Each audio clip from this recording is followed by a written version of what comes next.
If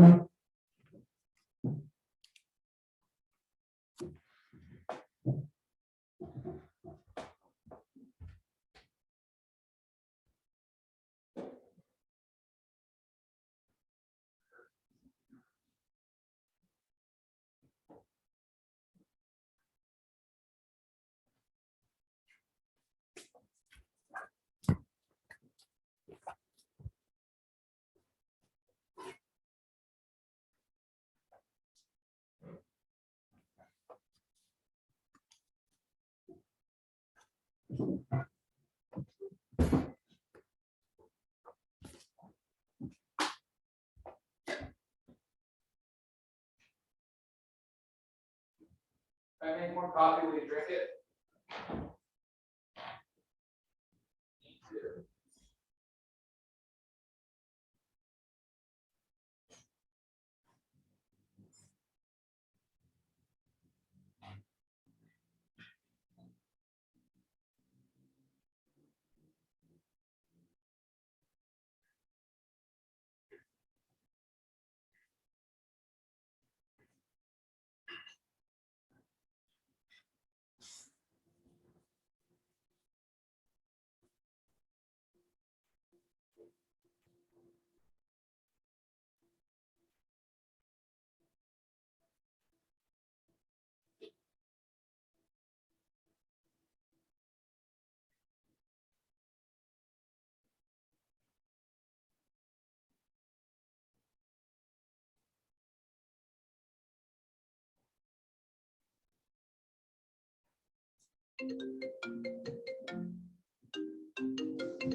Yep. So I'm about to actually host a webinar right now. So, okay, sorry about that. But I can give you, just shoot me a quick text to this number. Yeah. So, all right, awesome. Thanks. Bye. Coffee's going. The lady for the 15th, about the first meeting.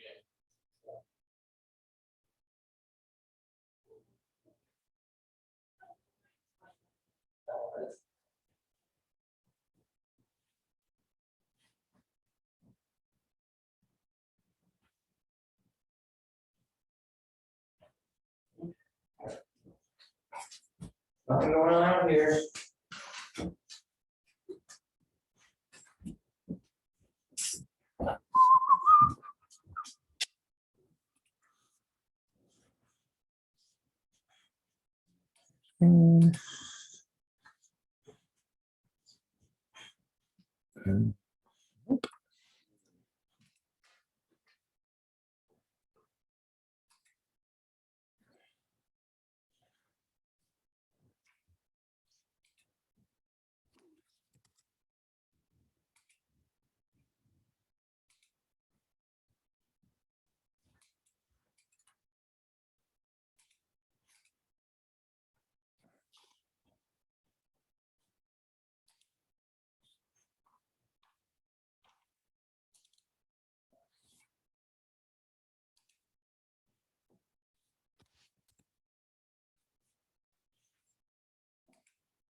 I think this is ridiculous. Actually, do me a favor.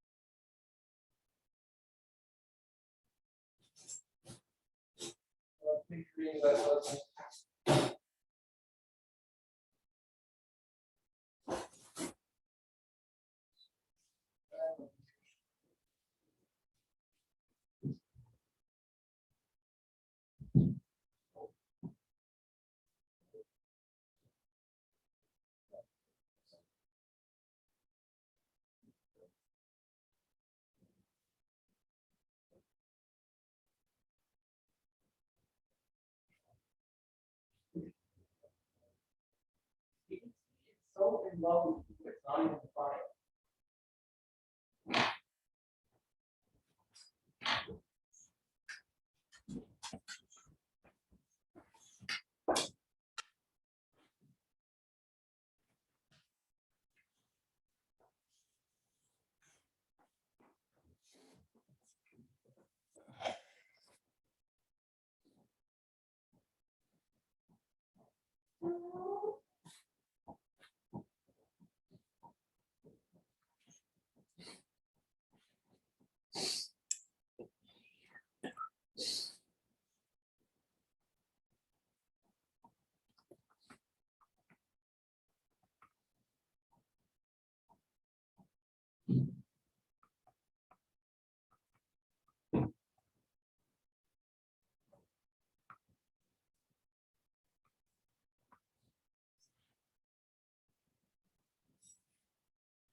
Hey there.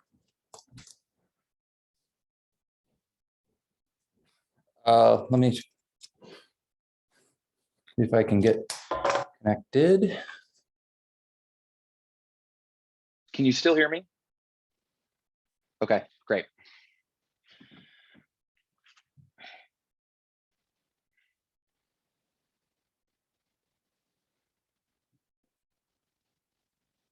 And you see what's on my screen, right? On my screen, right? Perfect. Can you hear me? I can. Okay, because the microphone initially wasn't working. All right. It also says that participants can't unmute themselves, although I just did. No, I set it up so you guys have control of what you're doing. Like, I don't need to be that, Lee. Yeah, really. For this particular situation, I don't need to be in control of everything. Imagine that.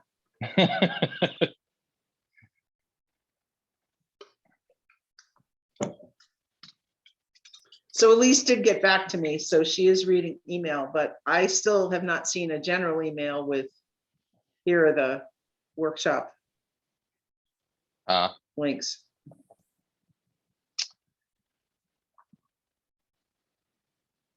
Good morning, Robert. Good morning, Victoria. Good morning.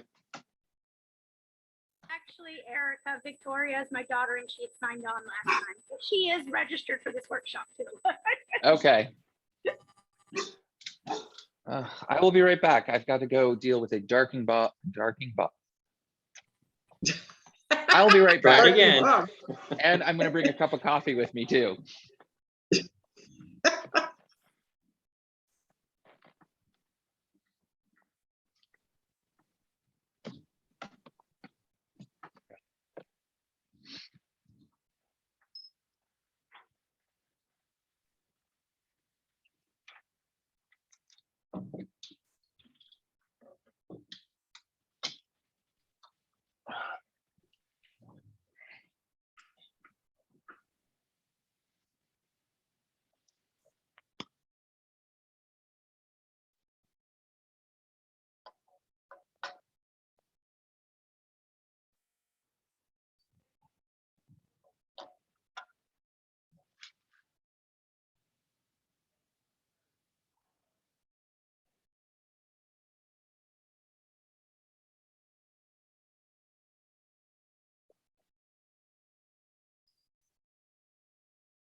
Good morning, Eric. Morning, Jeff. How are you? Good. Thanks.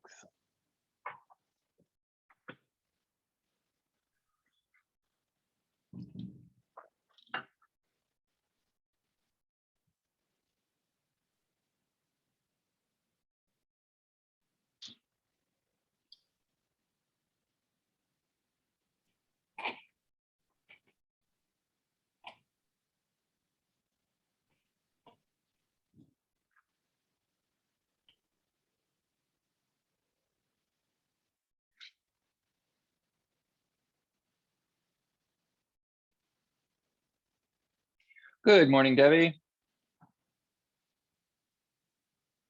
Good morning. Hi there.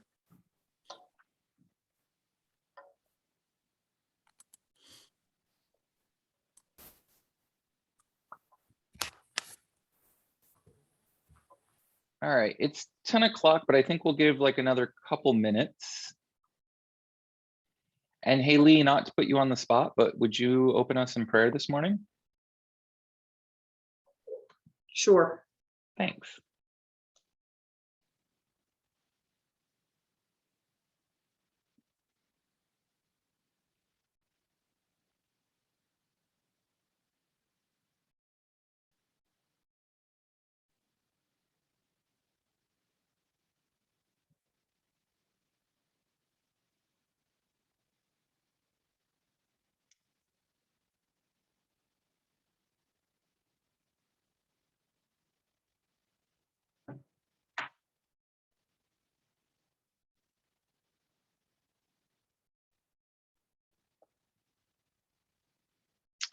All right, I think we can start. And if people join as we're going, that's fine.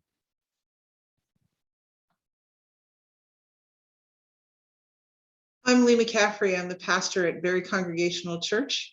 And I'm so glad that you guys are able to be here. And let's be together for a moment of prayer and centering before Jeffrey starts this workshop. Thank you, God, for the courage of our forebears, for those who came out when it was dangerous and frightening, when they were told no over and over again. We thank you for their vision of creating safe spaces, open and affirming congregations and ministry settings. And we pray, Lord, that we might be faithful inheritors, that we might be as brave and as loving as they were, and that we might find new ways to be your people. Bless us, for we ask all this in Jesus' wonderful name. Amen. Amen. So I just want to give you a little heads up that I've designed this to enjoy the slide, like look at the slides and get some information from them, but to be more of a conversation with all of us about what we've done, what we're going to do, what we think we should do, And so let's dive in.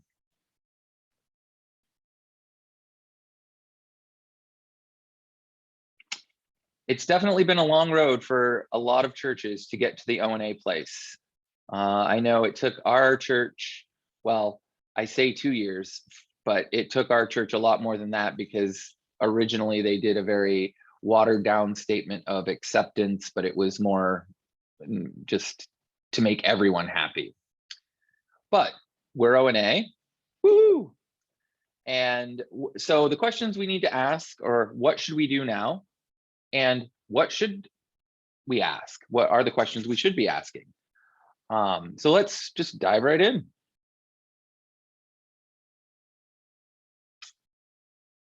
So when did everyone's church become open and affirming, if you are? Was it longer than a year ago? Did you have a big open and affirming celebration? Was it announced in the local newspapers? If you answered yes to any of those, or even to none of those, has your congregation read your covenant since? I know that one of the things that we have done in our past, and I'm hoping to do again in our future, is we have a very cool ecumenical group here in Barrie. And so we invite the Presbyterians, the Methodists, the Episcopals, the Unitarians, and ourselves to a big open and affirming celebration church service. And we print our covenant out on a giant 18 by 24, or whatever the big poster size paper is. And then we have rainbow markers, and we ask everybody who comes into church to read it and sign it again in different colors. And it's kind of cool. Does your pastor, or has your pastor, given sermons with the LGBTQIA themes? Does your church have visible symbols? Are they inside the sanctuary where everybody can see them when they come in? Are they outside the sanctuary for the community to see? One great resource for the outside stuff is godsdoors.org. It's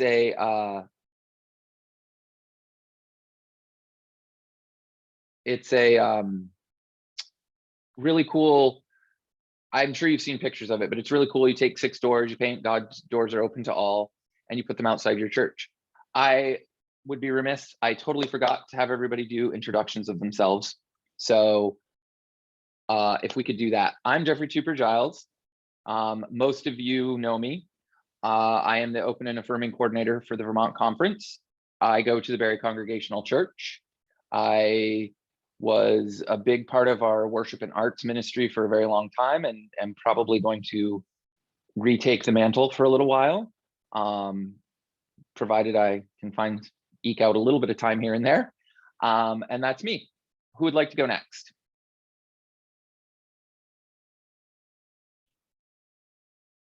Yes, I can go next. I'm Eric Webster. I'm a member of Second Congregational Church in Bennington. I'm also on the board of directors in terms of my current involvement with the conference.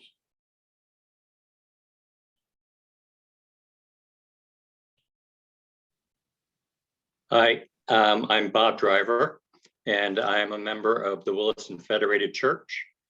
For a while, it may have appeared that I was the only gay male in our church.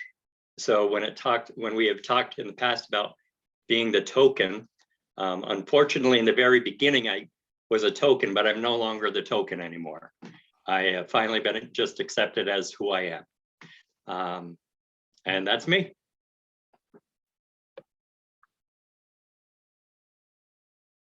I'm Phil Brown. I'm the incoming moderator for United Community Church in St. Johnsbury, and the outgoing chair of the search committee. We just concluded our search for a new pastor, and Andrew Ponder Williams will be joining us in June. United Community Church has been open and affirming, well, since we were founded. We're a new church because of a merger for 6 years. One of the churches that was part of the merger has been open and affirming for well over 10 years.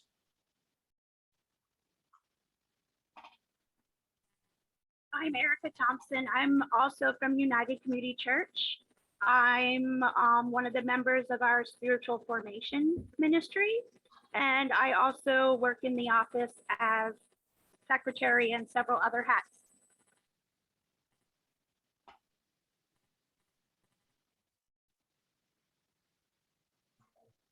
I'm Nancy Tequila from the Middlebury Congregational Church, which I'm not really sure when they became open and affirming. Before I came. I was on the MSSC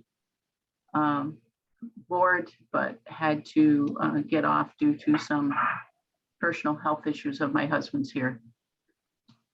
I am a member of the Addison Association's board. I'm Debbie Ingram. My ministry is as Executive Director of Vermont Interfaith Action. I am a member at College Street Congregational Church, and I do a lot of pulpit supply and temporary fill-in and UCC congregations all over the state. Yay, Deb.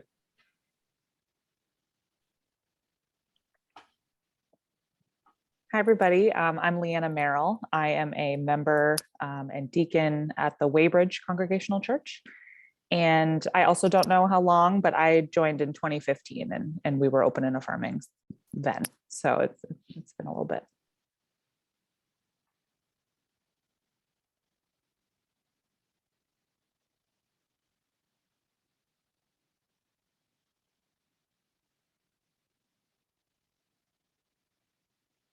Damaris, would you like to go? Oh, you have to unmute yourself. Hang on.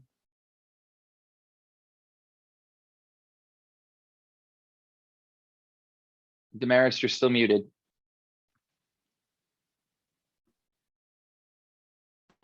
Hi, Damaris Tyler from Post Mills. Between 2013 and 2019, we did not have a pastor. Our beloved Pastor Roger died rather suddenly in 2013. And in 2019, we were thrilled to welcome Cass Poulos, who has been with us since then, but most of our services have been online. And we only started in-person services this spring. And we haven't done a whole lot with this, so that's one reason I'm here. I think we are in our hearts open and affirming. We have not made this public or visible. Let's put it that way. Well, Damaris, I would be happy to come and preach again at your church. I enjoy being there. It's a fun little church to preach at, so I would be happy to come and do my ONA sermon for you all. Wonderful. Thank you, Jeffrey. We'll take you up on that. All right. I'm James Merriam. I'm the pastor at the Wells River Congregational Church, which I've been here for about a month, and we are not yet open and affirming. Hi, James.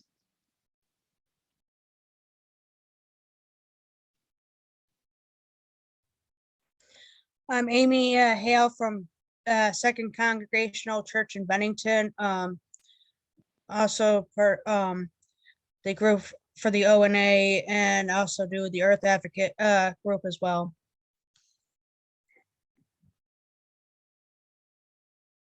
Caitlin? Good morning, everyone. My name is Caitlin McCrae, and I'm the pastor at Richmond Congregational Church. And I am embarrassed to say that I know that our church became open and affirming before 2008, but I don't know how much more before that. And our website, while it has a picture of the church with a rainbow flag out front, doesn't say ONA on our website. And I'm really embarrassed about that. So we've marched in the Pride Parade a few times. We, in Burlington, our church is ONA, and we have a little rainbow flag on the corner of our church sign, but we probably could be a little bit more visible with our open and affirming witness to the broader community. Thank you. Has everyone who wanted to speak had a chance? I haven't gone. Okay.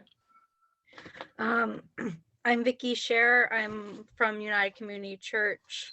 I was part of our search committee that we're working on like wrapping up everything, and I am part of spiritual formation.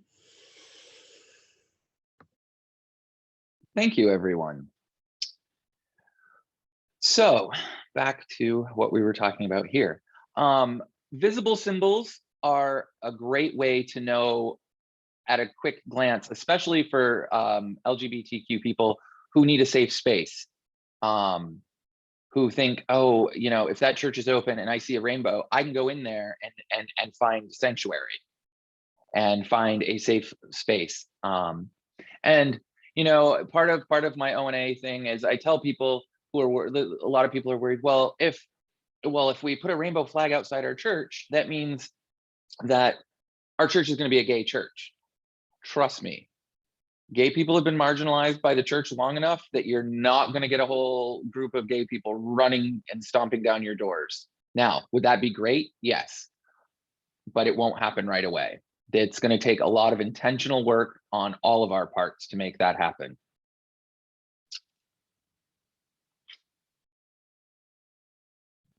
So here's a few statistics about transgendered people. Since 2008, the Trans Murder Monitoring Report has been recording homicides that happen every year between October 1st and September 30th. They started 13 years ago. They've recorded 4,039 deaths. In 2019, there was 331.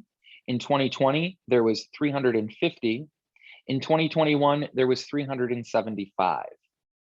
Trans people are murdered more often and for just because they're trans than any other demographic. So in the past 3 years alone, we've had 1,059 transgender people murdered.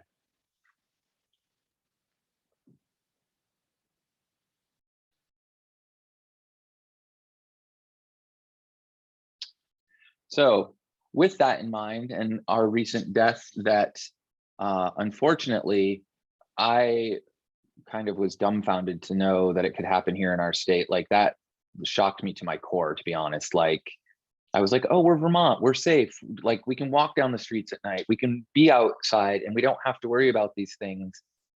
And now I'm not sure that that's the case. So with that, has your congregation been made aware of this particular situation or any of these statistics for that matter?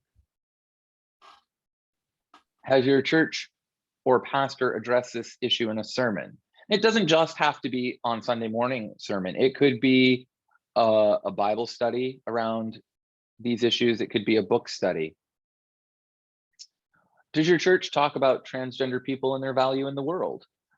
We do a great job about inviting gay people in and saying, you know, the LGBT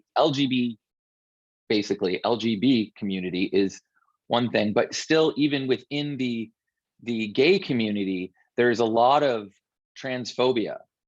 And I didn't even realize that myself until my sister-in-law, well, brother-in-law, now sister-in-law, transitioned, and I actually had work on myself that I had to do. So there, and I thought, oh, I have no issue with anything, like, but then I realized when it hit so close to home, there was some weird issues that I had to like think about and deal with. So as much as we think that we're ready to go, and we could all take a moment and say, okay, where are my sticking points? Where is my growing edge on this? And then the next thing is, does your church actually have the information and resources they need to be helpful in the community? Because I know, I mean, I look at our church in particular, my church, I mean, it's where I have to look from because I am not involved with others. And I don't know that we could right now stand up and say, hey, we could do some action work in our community. I mean, I'd like to believe we could, but I don't know that that's actually the case.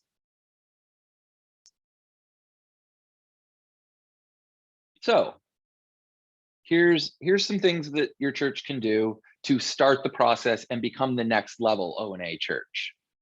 Organize a standing ONA ministry. Connect your congregation with the coalition. Connect with the Pride Center of Vermont and with Outright Vermont. Those are two of our best resources here in Vermont for all of this.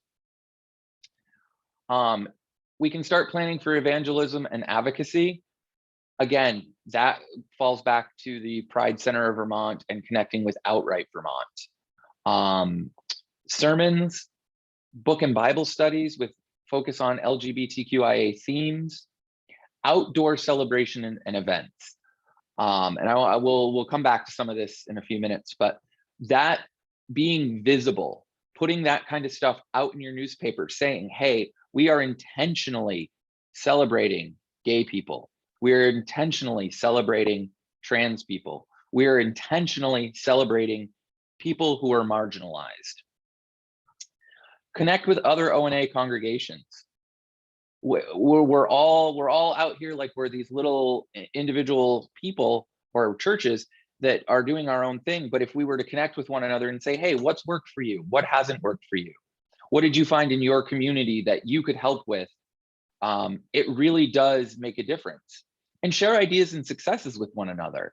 As I was putting this workshop together, I'm like, why don't we have something like that? And then I was like, oh, that would probably fall on me to try to get that going or start. So I will, in the next few weeks, be looking for church members and pastors and anybody who wants to be involved with something like that to help connect the state. And maybe we do a whole Pride thing in June, even though Burlington does theirs in September.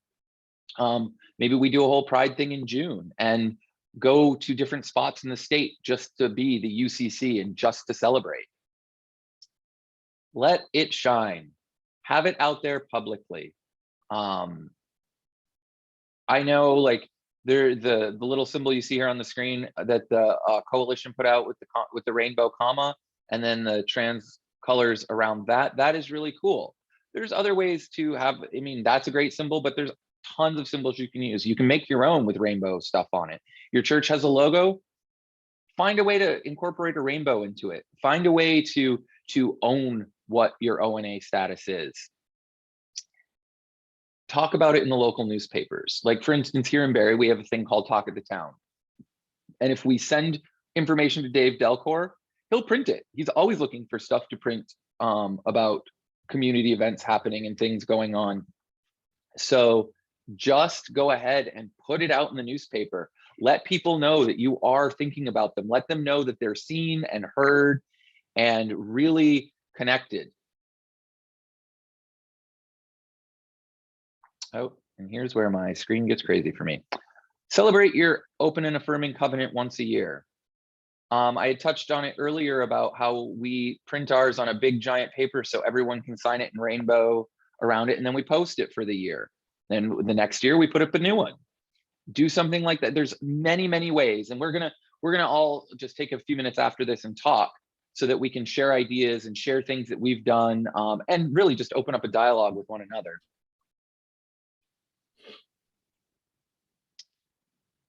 Be bold and intentional. I know that we say these words a lot about a lot of things, but we really need to be intentional. I don't know. I can't think of a better word to use for it, but intentionality. And when you're talking about inclusion, don't talk about tolerance or acceptance. Those words sometimes feel weird. Talk about why these people are important to you, why that they are important in the life of Christ and the life of the church.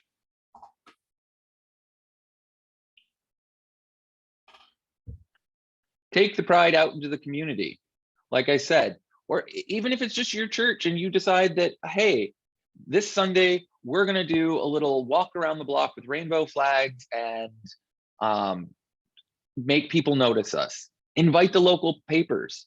Invite the news organizations, get it out there. So, oh, wow, WCAX just covered us walking around the block with rainbow flags because we're a church, and churches don't normally get notoriety for that.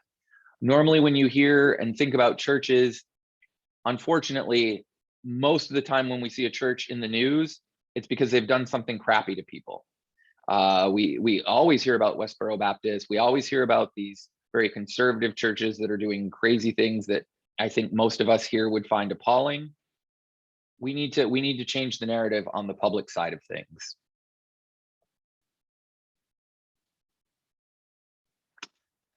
Don't let local and state lawmakers pass bills that would limit rights. This seems to be a new trend sweeping the nation right now. And I don't know, I am been trying to figure out, because I don't want to blame one particular president for all of the weirdness that's going on right now. I think that it was an undercurrent before, and now people just feel more emboldened to say what they think, no matter what it is. But we need to watch what's going on locally and in the state to make sure that things aren't passed. And I'm sure Debbie can give us some information on that here in Vermont.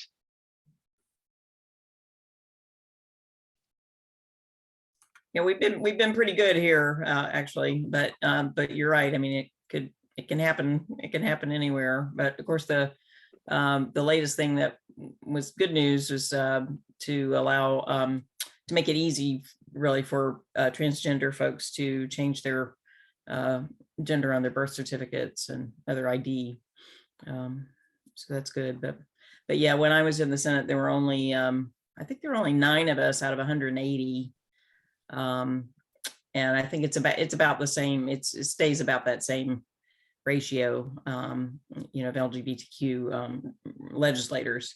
So yeah, we need to be ever vigilant, and more people need to run too. I have a couple of people locally who keep asking me to run for state rep, and I'm like, I don't know if I have time. I would love to be in there, but it's a time thing for me. And yeah, I think we are pretty good. I mean, for Vermont, I think we are pretty isolated from some of that, but it wouldn't take much to change that. That's true. Yeah. So I know this says host LGBTQIA events at your church and advertise them in your paper and on the news and other places. They don't have to just be at your church. Rent local places like the Elks, or I mean, here in Barrie, Cleora is like all these different places that you could hold these events that are public. So, oh, as a gay person, I might not want to go into a church per se, but oh, hey, I'd go to this event that's being held offsite, and then, oh, look, we had a chance to kind of minister to these people and get them to understand that not all church people are the ones that we see on the news all the time.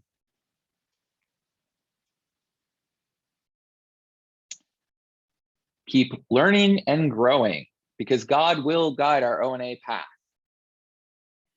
And that is something I think most of us know, that there's always a growing edge.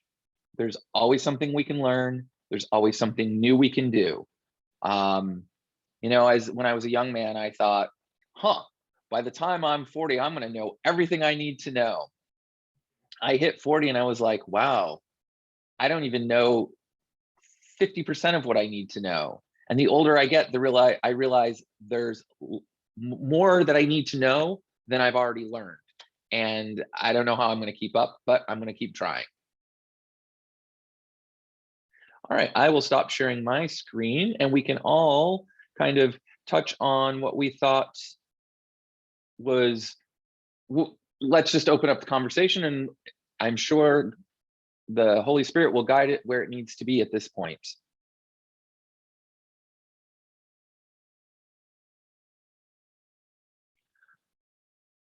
All right, I'll start with how many people have had an ONA celebration in their congregation since they've become open and affirming?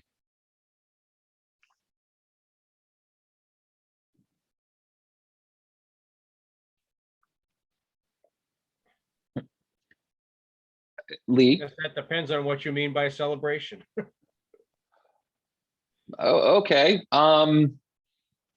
In some way incorporated a Sunday that was all about open and affirming. Yes.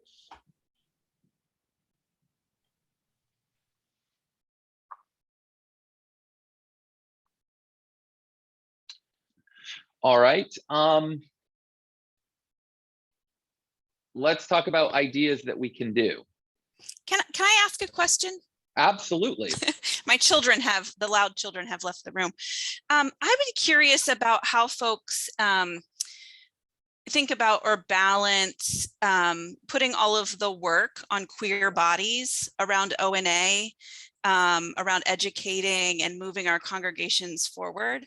I'm finding as a queer individual in a very straight church that I'm exhausted from trying to move us to the next level, and always feeling like whatever I walk into hits me in my body, and I have to hold it to help people kind of make that, make their educational journey or move to that next level. And I would just love to hear from folks who've been able to do this work, either as straight folks or queer folks, and not put all the burden on queer folks to make the ONA ministry part of the church and move forward. So for our church, my husband is the music director. We hired Pastor Lee, who is also a gay person.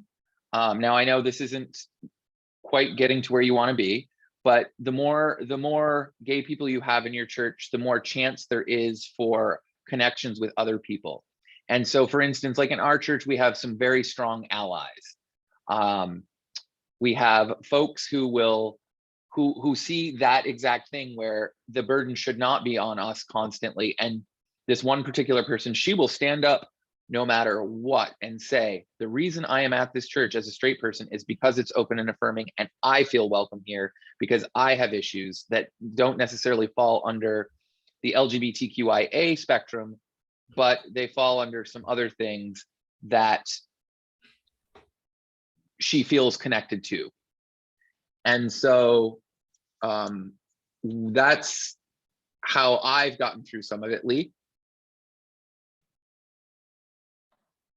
I also find, maybe this is from my place being a grandmother, but I find that when I can talk to people about their kids and their grandkids, it takes the burden off the gay people in the room and makes people think about the rest of their family.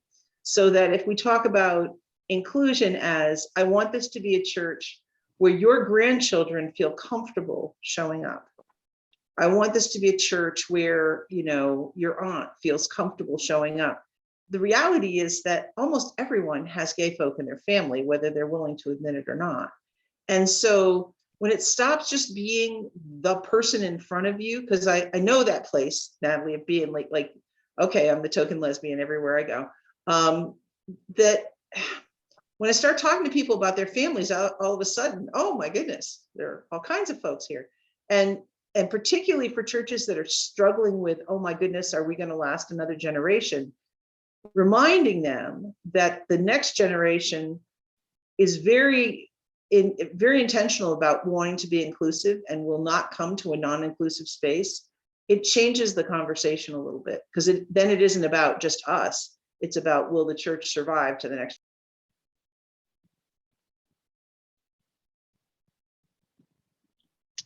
Yes. As a straight white male, I understand that I'm privileged, and I need help from my LGBTQ congregation members, from my BIPOC congregation members, to help me understand some of the things that I've never had to experience. But to get back to the original question, I don't think you can church can call itself ONA if they're putting the burden of creating that space on the one or two gay, queer, lesbian members of their congregation. I don't think that's, I think that to be open and accepting means that those of us who have been privileged need to acknowledge our privilege and work to break down those barriers. That is exactly what needs to happen. In fact, in one of my ONA sermons, I talk about the intersectionality between the privilege and the LGBTQ issues and the racism issues and how they actually all do tie into one another, and that you can't just really work on one thing myopically without addressing some of the other underlying issues that happen with that. And so you're 100% right. You're 100% right in that. Now, we, for instance, I was very much the forefront of what was going on at our church for the ONA stuff. You know, there was all this discussion about, should we put a flag up in the sanctuary? Shouldn't we put a flag up in the sanctuary? And the conversation got to be such a buzz and dull noise in my head that one day I just went into church when no one was there. I put up the rainbow flag. It was there on Sunday morning in one of the windows.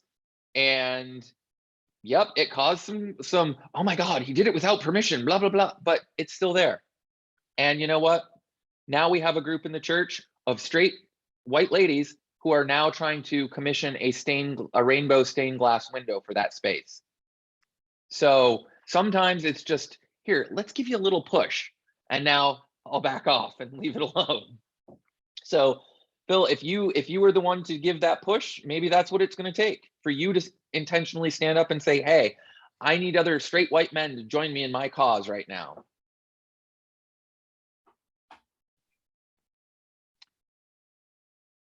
And yep, go ahead.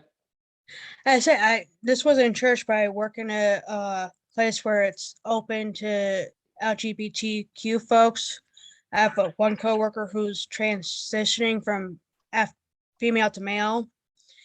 He finally told somebody in my department, and the guy, older gentleman, but he's kind of innocent about him. He goes, when he was explained to him, he it's like, so he trying to comprehend. He goes, so you're a female in disguise, trying to figure out how to understand.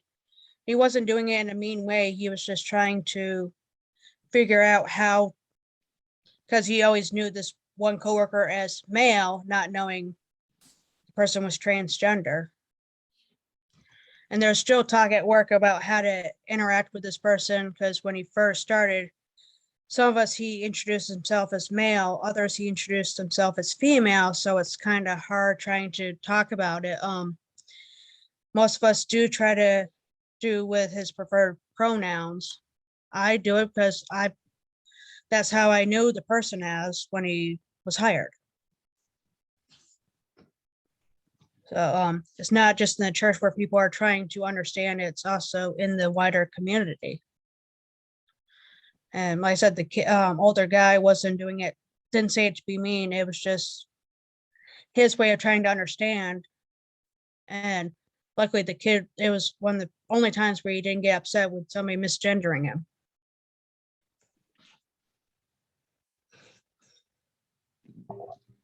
Because he knew that this guy wasn't doing it in a mean way. He was just trying to understand. And he was trying to understand what was going on. I see a hand up for Caitlin and then Nancy. So Natalie, I want to really thank you for raising that initial question about how does a church do its own work around whatever the issue is without asking a marginalized or representative person to do the education and the work for folks. And I just want to, I don't have a solution, but anecdotally last night, my delegates and I got together for to watch the evening plenary session. And we said, you know, we're open and affirming, but we don't know much about the T, you know, LGB we understand, but we need some work as a church to understand what T is, and what language and what pronouns. And so it dinged in my head like, oh, we should call Outright Vermont, or maybe I should be in the terminology workshop today instead of this workshop. But just realizing that's a point of learning and growth for my congregation. And so that's my next level, something, a key takeaway for me to pursue. And I think as a pastor, I can offer that leadership to the church, and not have it be about any one person or a presenting issue in the congregation. So that's a way that might be appropriate. And then an outside trainer who's used to facilitating those conversations could be a resource for the congregation, I would hope. Thank you, Caitlin. Nancy. Well, I just wanted to, as a straight white person, like Phil was saying, part of why I'm here is to learn and to grow in this session. And when the question was put out there, I was thinking, you know, I come from Middlebury, a fairly large church, and going, oh, wow, who fits into this category? And I had to really stop and think and go, oh yeah, okay, this person is and this person is, but we just don't look at them, these people, as any different from the rest of us. You know, we know that we're a very diverse group. We pride ourselves in that diversity and the respect we have for each person in the pew for who they are and not who anybody may think they should be or anything like that. And how we came to get to that point, I'm not really sure, except for we meet. There's been a lot of different committees for different reasons, and we always acknowledge that diversity.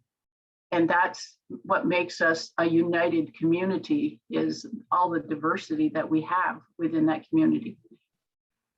Now, I don't live in Middlebury. I live in Brandon, where they were not an open and affirming church until the last few years. And I'm not really sure which few, meaning within the last 4 or 5 or 6 or so. And they brought in a minister who was gay, unbeknownst to them. The question was never put during the interview and was never told up front. So the congregation was very shocked to find out that he was gay. However, he was such a good minister, a good peacemaker in the congregation, which had a lot of problems with their previous minister. And he was able to have all these open conversations with them. And then they voted to become open and affirming because of how he was. And he stayed there 10 years as an interim minister. So a lot of it just has to do with the conversations that go on and people being willing to talk and to listen. But you have to have that willingness on the part of everybody to do that, I think, to make it work. I would agree completely with that. To a point, I mean, I think if you have a majority of people who are willing to be open and ready to talk about things, some of the people, unfortunately, have to be kind of brought along, some gingerly, some kicking and screaming, but we all seem to get to a good place. And if we're truly being church people, then we can do it in a way that isn't mean or cutting to one another. Yes, Erica. One of the reasons I'm here today is through mutual friends. I met Jeffrey a few years ago, And I reached out to him because we really wanted to do kind of a refresher day of what it means for our church to be ONA. And so Jeffrey said, well, attend my workshop and then we will meet up in the spring afterwards. And he would offer to help give us some suggestions. But, you know, we've talked some more. We're talking about opening it up to other UCC churches or churches in general in our area to also become educated and learn what ONA means. So that's kind of another way that we're trying to continue the work, because education is always such an important part, I feel. So I have a question for everyone, and no one or everyone can answer. How many of you already have a particular group in your church that focus on LGBTQ, open and affirming kind of themes?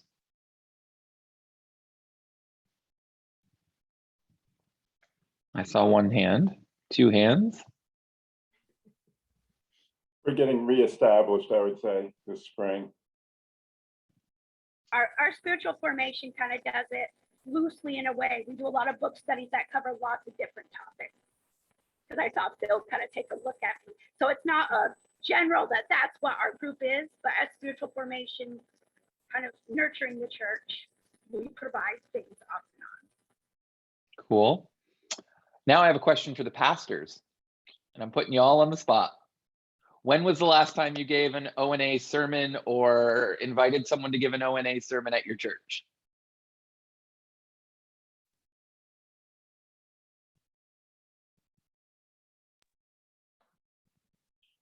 Lee. Well, so as your pastor, we know the answer to that because you gave the last one. That was easy. But I think the bigger issue for me, and this comes out of being out, is that what I need to do is not self-censor as gay clergy, because most of us got to where we're at by passing.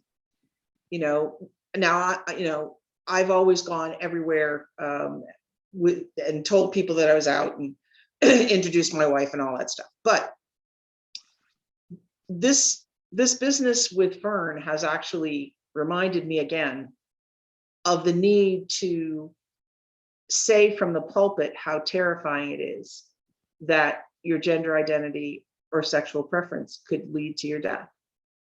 And that is a fear that is that most of us don't talk about. So it isn't so much about preaching an ONA sermon, but including that very real reality in a sermon about something else. It'll probably be around fear or courage or something like that. And I think that's a bigger challenge. Homiletically, the challenge is to actually bring your whole self to the pulpit. It's easy to stand up and say, yes, you know, we're United Church of Christ Church and we're open and affirming, and that's the space we should create and whatever. That's really easy. What's harder is to bring all of us and to be willing to be vulnerable and say, you know, this scares the daylights out of me. And even more, it scares the daylights out of people in this congregation who might have a loved one that we don't know about, who is now not going out at night because they're afraid that they're not safe. That's the stuff that's harder to do. One of the biggest takeaways that I hope people get from when I come in and talk to them about ONA is that the open and affirming isn't about necessarily the people sitting in the pews right now. It's about the aunts and uncles who want to invite their gay nephew or niece to church, or the grandparents who know they have a great gay grandkid and want to bring them into church. I went to one particular church in the southern part of the state, and we did the coffee hour after, and 3 sets of grandparents came up to me and said, my grandchild is transgender and I don't know what to do. I don't know how to treat them. And to me, that just blew my mind. I was like, well, what do you mean? Well, I don't necessarily agree with what they're doing. And then my question to them was, do you want this person in your life for the rest of your life? And the answer was a resounding, yes, we do. then it's time to just take some time, and it's going to be hard, but take some time to try to truly understand why and who they are. And by the end of it, I was getting all kinds of like tearful hugs and thanking me because they didn't think about it from their grandchild's point of view. They were only looking at it from, well, how does this affect me? And I kind of explained to them, they need the love of their grandparent, whether they're a boy, a girl, or some iteration in between, because they didn't even realize that there was fluid gender expression and identities that go on as well. And so that's another conversation that we won't have maybe today, but yeah, Bill. So I want to respond a little bit to what Lee just offered with a challenge that our congregation and actually our search committee struggled with. And that is, how do you balance that reality of being your full self in the pulpit with a congregation that that's willing to declare itself open and affirming, but doesn't want to hear about gay and lesbian lifestyle from the pulpit?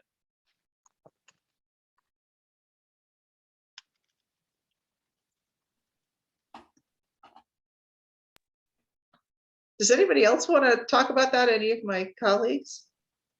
Because I think it's fascinating. Well, I guess what I would say is, when I first started in ministry, it was all about being female. Like, we don't want to hear about any female things from the pulpit. And I kind of wondered how you could do that with a Bible that's full of women, like the first witnesses to the resurrection and all that. But I think this is the ONA challenge, I think, is to figure out how to actually be welcoming to people and to say what's real in the world without it being performative. When it's really about real people, people don't see it as being political or about, whatever I've never figured out what the gay agenda is. But anyway, but I think that's, those of the rest of you who speak in congregations, how do you see that? Because it is a question for sure. And I think to me, that's like the soul of ONA, is to figure out how to integrate welcome into the whole conversation.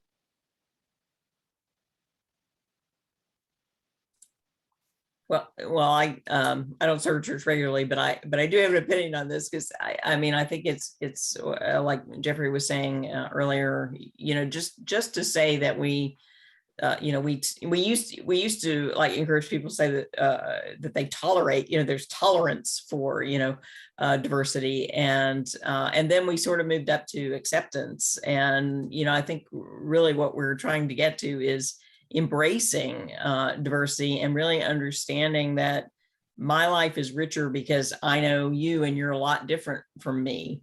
So it always makes me, it amuses me a little bit to hear people say, it's basically that don't ask, don't tell, kind of thing, right? It's like, well, we'll tolerate you as long as you don't put it in, as long as it's not in my face, some of those people are just, I don't know. I always feel like, we have to share the truth. We are called to share the truth in a prophetic way. And some people might leave the church because of that, or some people might storm out of a particular worship service, or some people might bring it up at, council meetings. I don't know. I don't know. Of course, it's easy for me to say I don't serve I know in a smaller church, particularly, you really don't want to create rifts, and you don't want to lose people, and you may not have a lot of people to begin with, so you don't want to run people off. But maybe helping those folks understand that their life would be richer if they knew more about what it means to be different, to be different in this way. I'd like to follow up on that a little bit. after hearing Reverend Goodwin's talk yesterday, at one point he mentioned that we need to peel away some of the layers. And it got me thinking about, are we over complexifying the issue? And I concluded that we are all, we're all God's children. And possibly some of our difficulties in accepting people who are different from us stems from not realizing how vast the diversity of God's family is. And I like what you said about our lives would be richer if we opened up a little more to differences.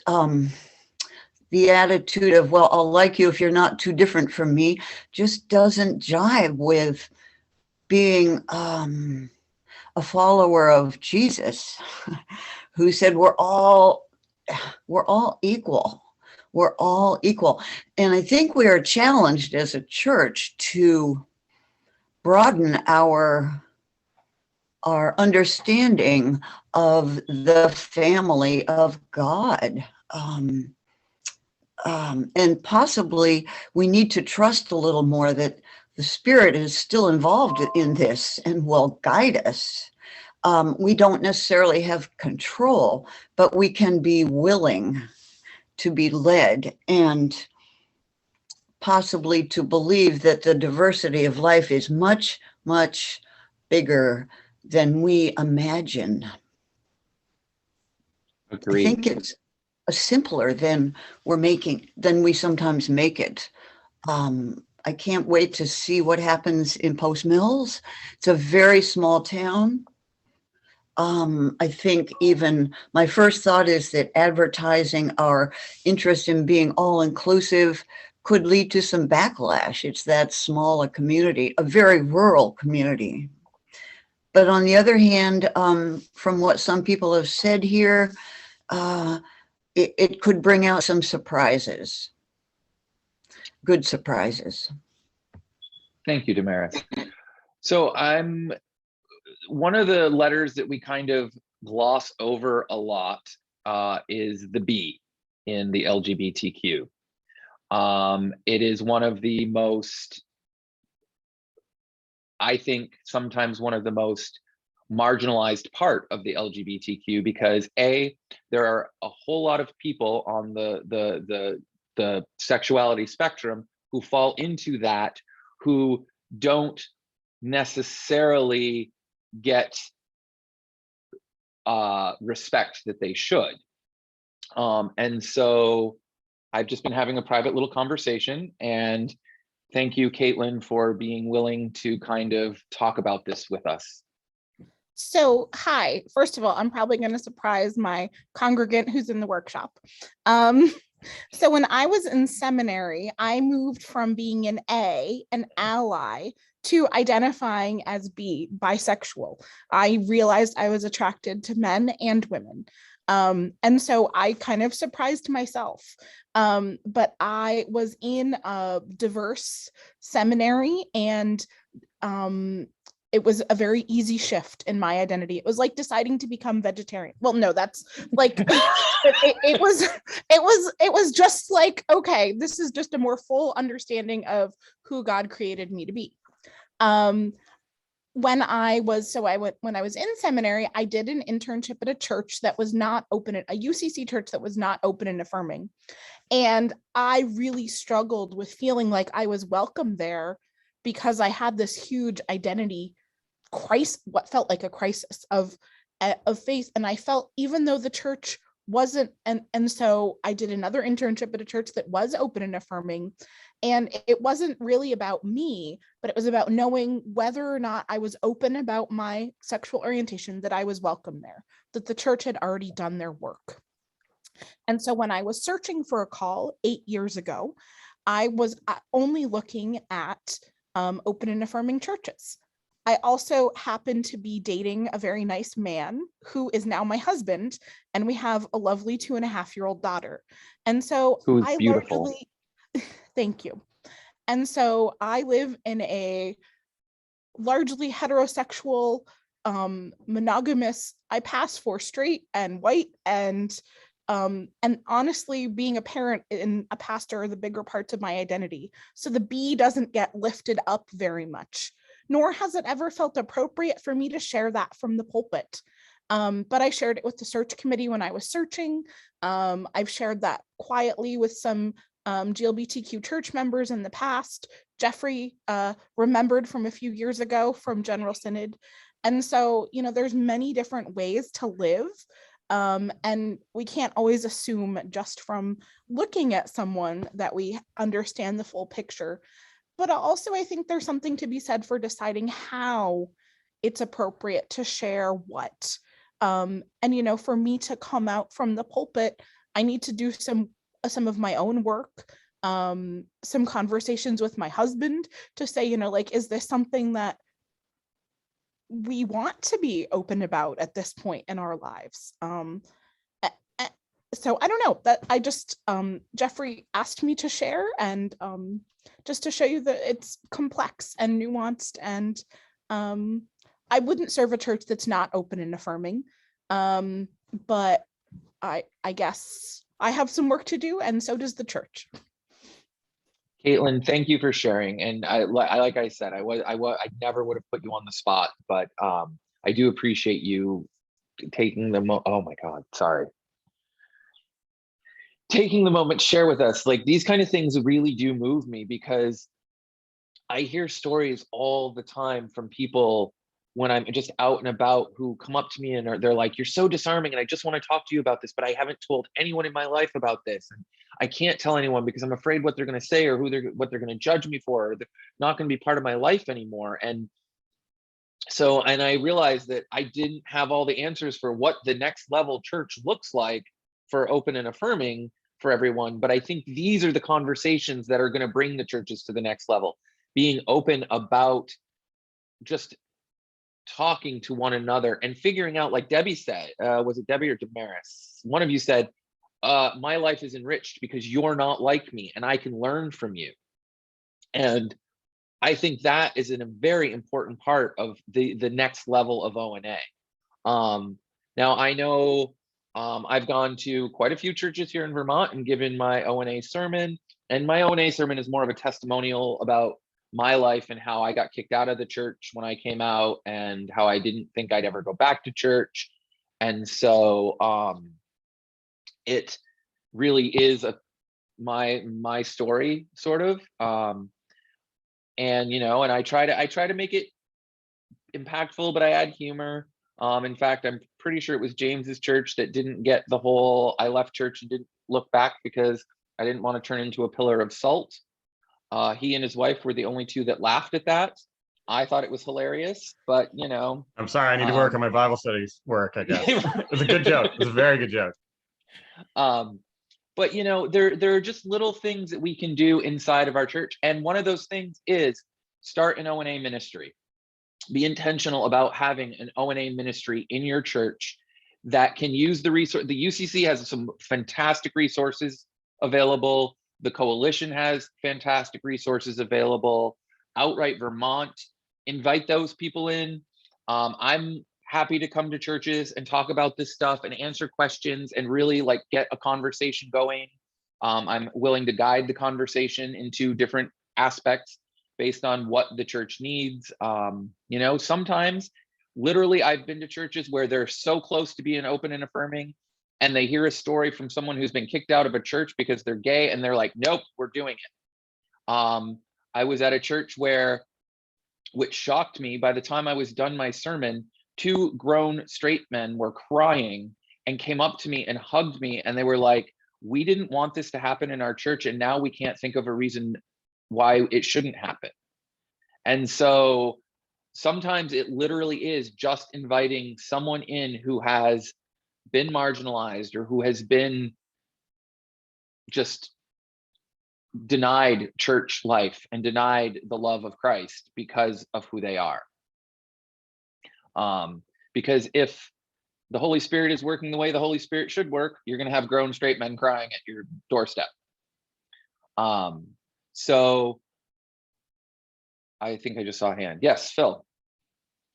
I don't want to take up more than my share of the conversation here, but I want to ask a question about covenant. You mentioned it in your introductory statements. And as I mentioned, United Community Church has been technically ONA for longer than I can remember.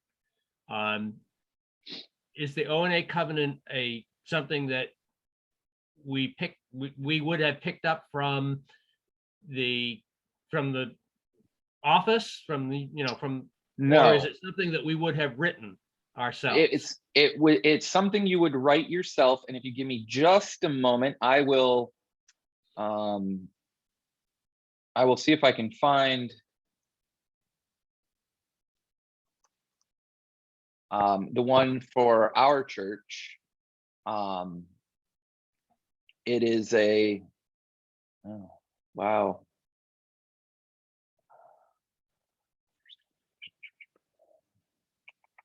The covenant, so what your ONA covenant is, it is a covenant between the church and its members to live into. It's not a policy, it's not a statement, it is a living piece of literature that you make a covenant with one another to support LGBTQIA people. And it has to include, like, if when you're submitting it to the coalition, it does have to include gender expression and identity, socioeconomic status, race. Lee, do you have ours by any chance handy?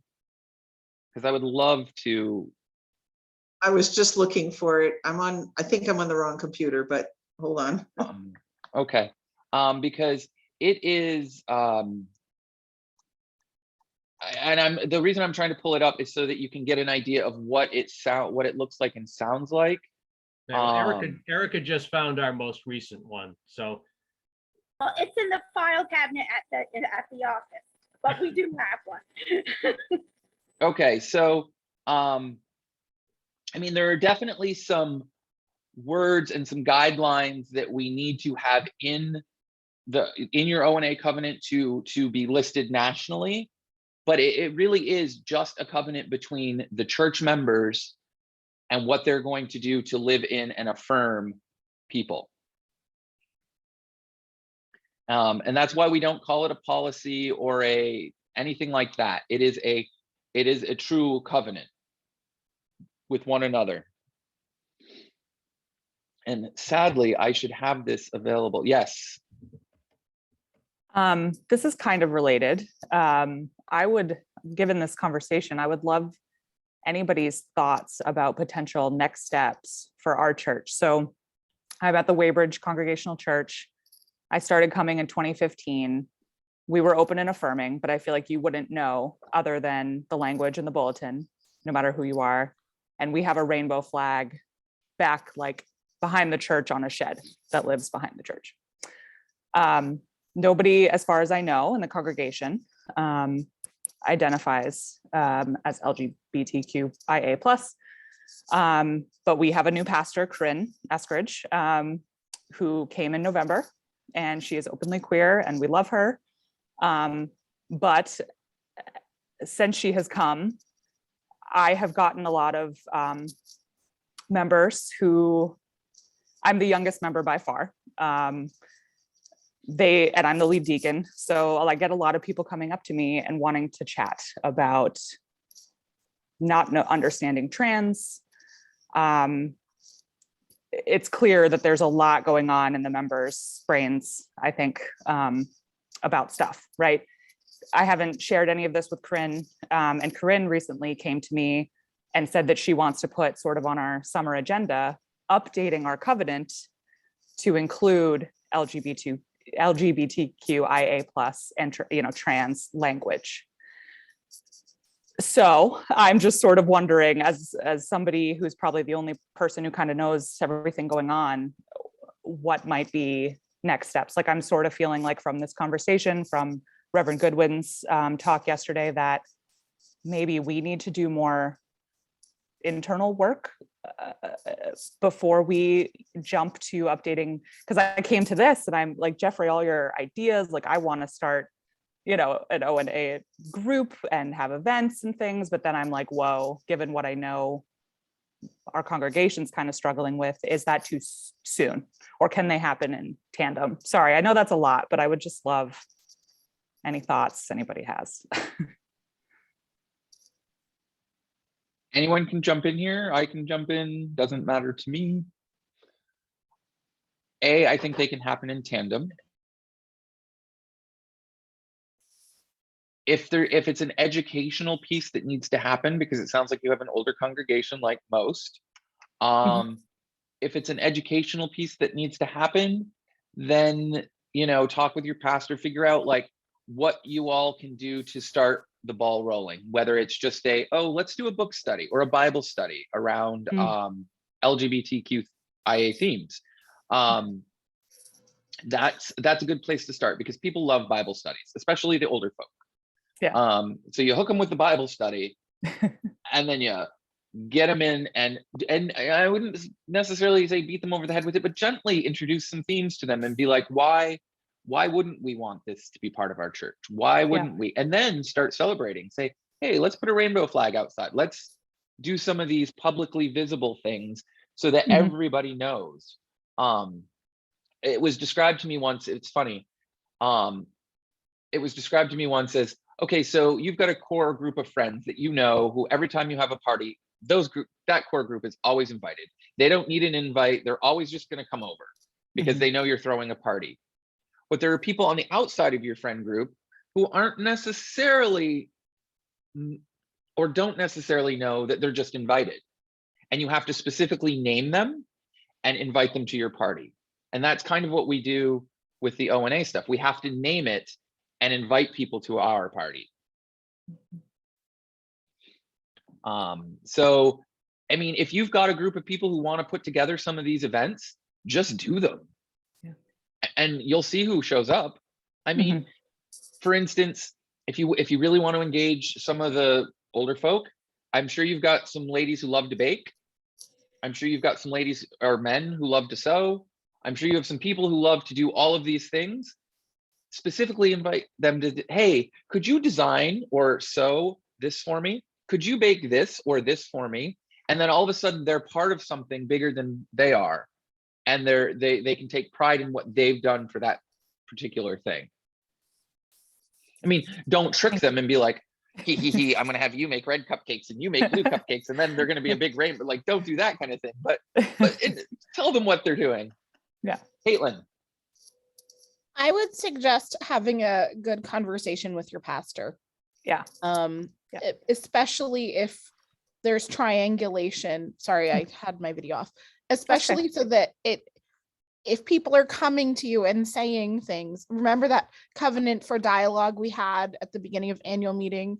Don't say anything outside the meeting that you're not willing to say inside the meeting. Yeah. And so, you know, the people are saying, I don't know, I just think having a conversation with your pastor, and maybe even just talking with the conference staff, is just because whatever the boundary issue is, you know, like if, I don't know, there's any situation, but you want the ministry to be healthy and also don't want to tokenize the pastor and have them become a lightning rod, and really help support them in their new ministry. And so, I don't know what pronouns Corinne uses. So, she, her.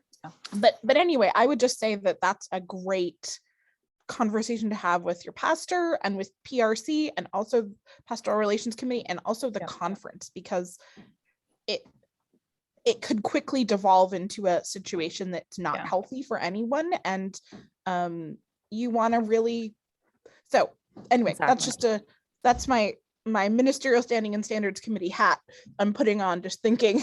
Thank you. Yeah, that's super helpful. And especially hearing, I don't know if she's here anymore, but the woman who spoke earlier, like, I don't, you know, my fear, I don't want Corinne to become the person that's, you know, in charge of this. So whatever I can do to help, but then, yeah, like I'm starting to feel like, oh boy, I'm getting these comments a lot. Like, do I need to find somebody else to talk to about this, you know?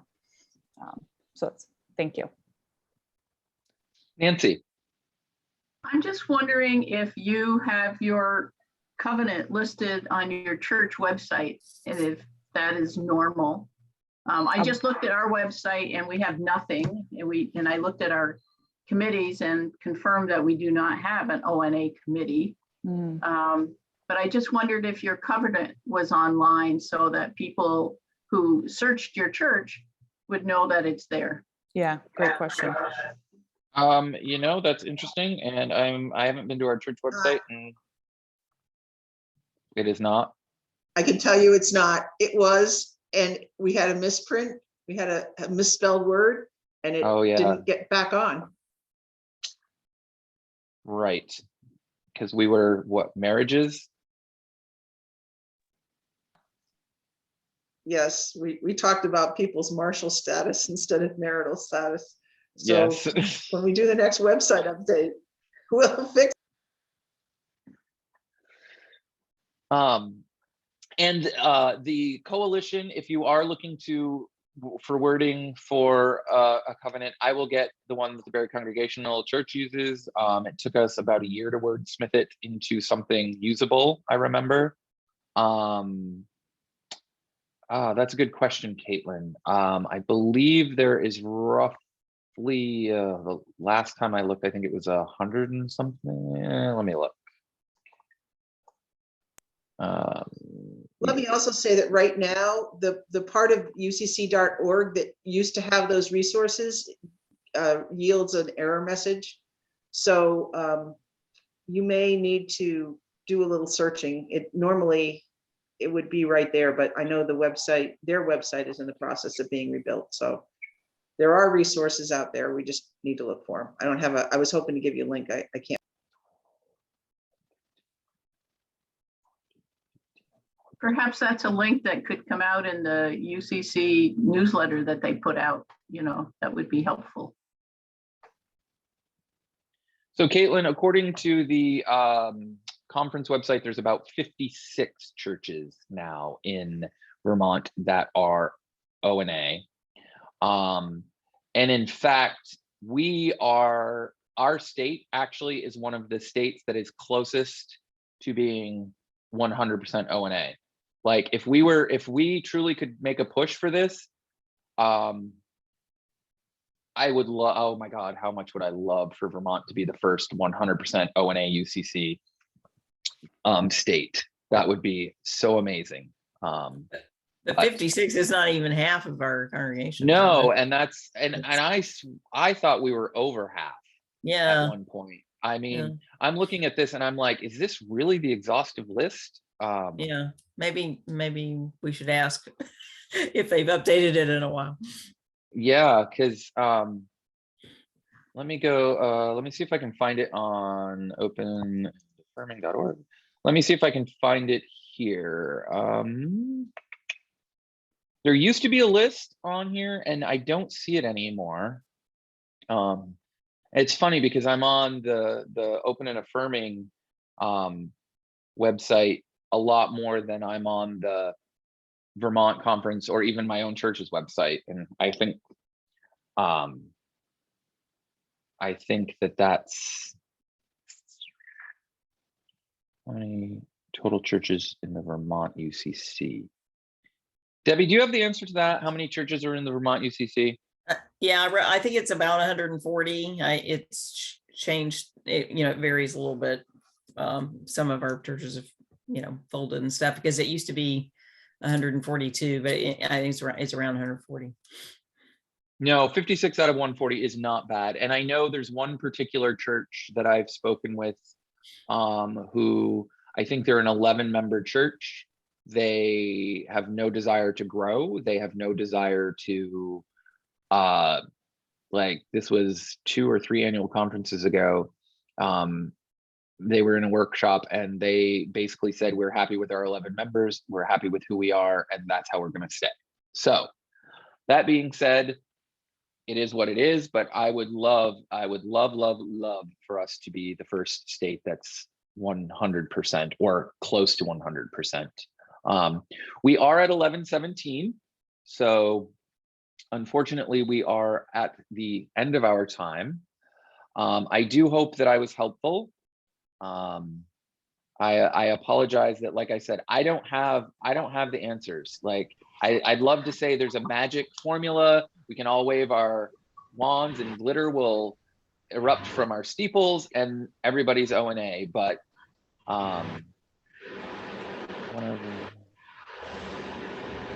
yeah, there is a big link between that. You're right, Caitlin. A big link, and that's okay. Real quick before I let everyone go, that's the thing we need to clue in on. It's not necessarily about the old folk LGBTQIA people. It's about these young people who are needing safe spaces and young people who need to feel heard and seen and loved. I still see so many posts on my Facebook where I'm part of this group that kids get kicked out of their homes for being LGBTQ. They're looking for support. They're looking for safe spaces and all over the country. And I'm like, it makes me sad. It really does. So if our churches can be those safe spaces and support, I would love to see that happen.